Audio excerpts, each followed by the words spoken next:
भी बैनुल-अक़वामी पानियों में रोककर अपने कब्जे में ले लिया था।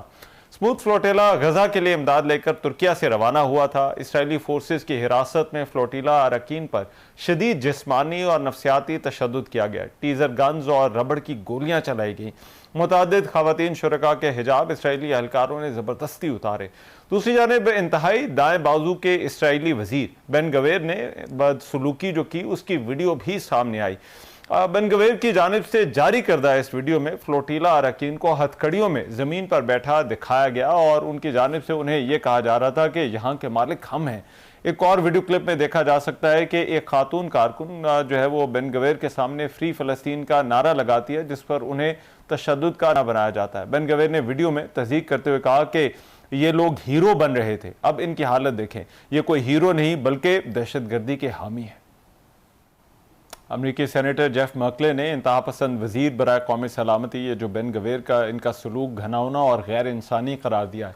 उनका कहना था कि इसराइली वजीर का कैमरों के सामने ये सलूक है। अंदाज़ा लगाया जा सकता है कि बंद दरवाज़ों के पीछे फ़लस्तीनियों का क्या हाल होता होगा। दूसरी तरफ दुनिया भर से इस वाक़े की मजम्मत भी की जा रही है, लेकिन अहम बात यह है कि पाकिस्तानी समाजी कारकुन जो साद ईदी हैं वो भी इन गिरफ्तार होने वालों में शामिल थे। वो इस फ्लोटेला पर सवार थे। साद ईदी के वालिद और ईदी फाउंडेशन के सरबराह फैसल ईदी साहब इस वक्त जो है वो मेरे साथ मौजूद हैं। उनसे इस हवाले से मैं चाहता हूँ हम बात करें। फैसल ईदी साहब, बहुत शुक्रिया आपने हमारे लिए वक्त निकाला। सबसे पहले तो मैं साद ईदी साहब के हवाले से आपसे पूछना चाहता हूँ, क्योंकि ये खबर आई है कि उनको रिलीज कर दिया गया है। क्या आपका कोई उनसे रब्ता हुआ है? आखिरी रब्ता कब हुआ था? उनकी सेहत और उनकी खैरियत के हवाले से हमें ज़रा आगाह कीजिएगा। बिल्कुल साथ को रिलीज कर दिया गया है, लेकिन इसकी कंफर्मेशन तो नहीं है। लेकिन ये बताया गया कि तमाम तर शुरका को जो है वो रिलीज कर दिया गया है। फ्लोटिला की जो टीम है जो इन्फॉर्म करती है फैमिली मेंबर्स को, उसकी तरफ से ये नशर किया गया है इनके व्हाट्सएप ग्रुप के ऊपर। और पहला जहाज जो है वो 15-20 आधे घंटे पहले जो है वो तुर्की पहुंच भी गया है, और मजीद 2 दूसरे जहाज 1 घंटे के अंदर अंदर जो है वो तुर्की पहुंच जाएंगे। और इसमें साथ से हमारा कोई राब्ता नहीं है, हमें कोई कंडीशन नहीं पता उसकी क्या है और क्या सलूक किया गया। सलूक तो खैर सभी को पता है कि किस तरह का हुआ है। वीडियोस भी जो आई हैं, औरतों को भी जो है इन्होंने तशद्दुद किया है, तो और नौजवानों पे ज्यादा तशद्दुद किया है। और देखते हैं अब साथ को क्या जख्म आए हैं या उनको नुकसान हुआ है। वैसे इंशाल्लाह उम्मीद है कि जो है वो 1.5-2 घंटे के बाद साथ किसी ना किसी तरीके से हमसे राब्ता करेगा। चले, उम्मीद और दुआ है कि वो खैरियत से हों। लेकिन आखिरी मर्तबा उनसे जो है वो कब रब्ता हुआ था और अपने सफ़र के हवाले से उन्होंने क्या बात की थी? आखिरी रब्ता इसकी मम्मी से हुआ था 18 तारीख को, 18 मई को, तकरीबन 12:30 पौने 1 बजे के करीब दोपहर को, कि उसने फ़ोन किया था मम्मी को और कहा था कि मम्मी ये मेरी आखिरी कॉल है। इजरायली फोर्सेस जो हैं वो हमारा ताक़ुब कर रही हैं और बिल्कुल हमारे करीब पहुंच चुकी हैं, और बस अब किसी भी लम्हे जो है वो हमारी कश्ती के अंदर सवार हो जाएंगे और हम सबको गिरफ्तार कर लेंगे, और अब मैं आपसे रब्ता नहीं कर सकूंगा। ये खुदाफिज कह के उन्होंने अपनी मम्मी को कहा था कि आप जो है वो हमारे लिए तमाम तर वॉलंटियर्स जो जा रहे हैं गजा में मदद करने के लिए, उनके लिए आप दुआ करना, और गजा में जो बेचारे आफतज़दा हैं जंग से और जेनोसाइड से आफतज़दा हैं, उनके लिए भी आप दुआ करना कि अल्लाह इन सबको हिफ्ज़ व अमान में रखें। अच्छा फैसल ईदी साहब, उनके साथ और भी जो है वो रज़ाकार थे। मैं चाहता हूँ ज़रा उनका जो मिशन था उस हवाले से ज़रा हमें बताइएगा। साद और उनके साथ जो रज़ाकार थे उनका अपने इस मिशन के हवाले से जो है वो क्या कहना था?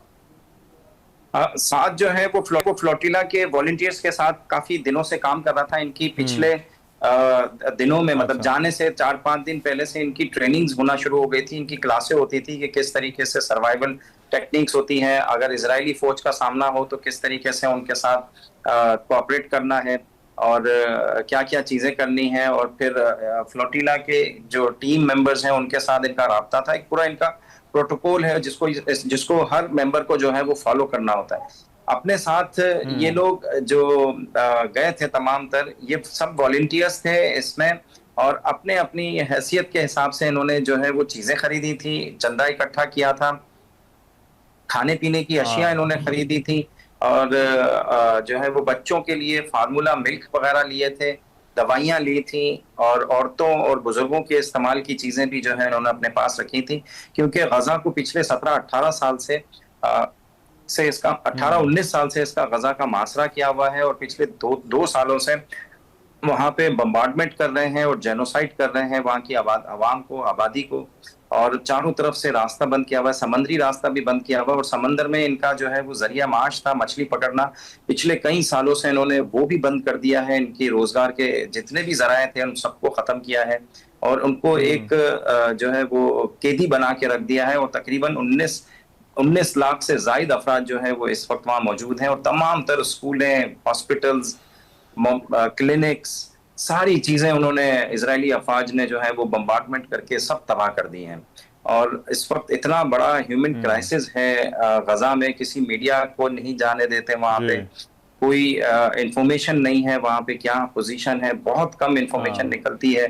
स्टारवेशंस की भी जो है वो इतलात थी, बच्चों की स्टारवेशंस की, दवाइयों के बगैर लोग बेचारे वहां पे जो ऑपरेशन हो रहे हैं वो बगैर किसी एनेस्थीसिया के जो है वो ऑपरेशन कर रहे हैं, डॉक्टर्स, इम्प्यूटेशंस हैं, दूसरी बहुत सारे ऑपरेशंस हैं जिसमें इनको बहुत शदीद जरूरत है दवाइयों की, सामान की, ऑक्सीजन की, दूसरी जो जरूरियात होती हैं मेडिकल मकासद के लिए, उन तमाम चीजों की, और किसी तरफ से भी जो ना ये अलाउ नहीं कर रहे, जो कि बहुत बड़ा ह्यूमन क्राइसिस है आज के दौर में। 21वीं सदी में आप तस्वर नहीं कर सकते कि कोई दुनिया की स्टेट है जो जेनोसाइड कर सकती हो, और ये इजराइल ने कर दिखाया, और हमें ये कहने पे अब ये कहने पे मजबूर हैं कि ये एक अपार्थाइड स्टेट बन चुकी है, और फाशिस्ट रवैया इसने अख्तियार किया हुआ है काफी अरसे से। और जिस तरह साउथ अफ्रीका की अपार्थाइड स्टेट थी जिसमें कालों के साथ इम्तियाजी सलूक किया जाता था, और फिर पूरी दुनिया में नेल्सन मंडेला को सपोर्ट किया गया, और वहां पर अब जो है वो इस अपार्थाइड स्टेट का खात्मा किया गया। अब यह आखिरी इजराइल ही रह गई है जो अपार्थाइड स्टेट है, और इसके खिलाफ अब पूरी दुनिया भर में जो है वो मुहिम शुरू हो गई है। अगर इजराइल ने ये रवैया चेंज किया तो इसके लिए आसानी होगी, मुश्किल नहीं होगी। अगर ये रवैया चेंज नहीं किया और इन्होंने फाशिज्म को अपनाए रखा तो इजराइल के लिए मुश्किल होगा आगे इस तरीके से हुकूमत करना और इस इलाके में जो है वो खून खराबा करना। ठीक है फैसल ईदी साहब, ना ये जो फ्लोटेला के जो तमाम वॉलंटियर्स थे, रजाकार थे जिस मिशन पर गए, इनके साथ वहाँ पहुँचकर जो सलूक हुआ वो वीडियोस हमने देखी, वो बड़ी परेशान कुन और तकलीफ दे थी। साथ के हवाले से तो आप बात कर चुके हैं, लेकिन इन तमाम वॉलंटियर्स के साथ, इन रज़ाकारों के साथ जो इंसानी इमदाद लेकर जा रहे थे, इनके साथ जो सलूक वहाँ पर किया गया और ये जो वीडियोस आई, इस पर आप क्या कहना चाहेंगे?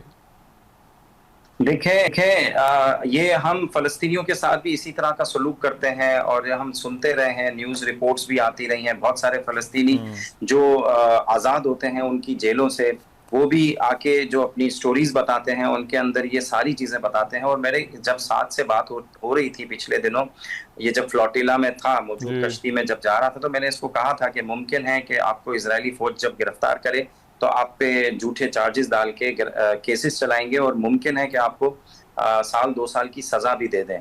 तो इसने कहा मुझे कोई फिक्र नहीं है, मैं सामना करूंगा इनका, और जो भी सजा देंगे मुझे कबूल होगी, क्योंकि मैं एक मकसद के लिए जा रहा हूँ, एक इंसानी मकसद है। इसमें अगर वो रुकावट बनते हैं और मुझे सजा देते हैं तो मुझे फख्र होगा। राइट, बहुत शुक्रिया फैसल ईदी साहब हमारे साथ मौजूद थे। दुआ है कि साद ईदी जो है वो खैरियत से जो है वो वापस आएँ। एक ब्रेक प्रोग्राम में शामिल करूँ, वापस आते हैं इस ब्रेक के बाद।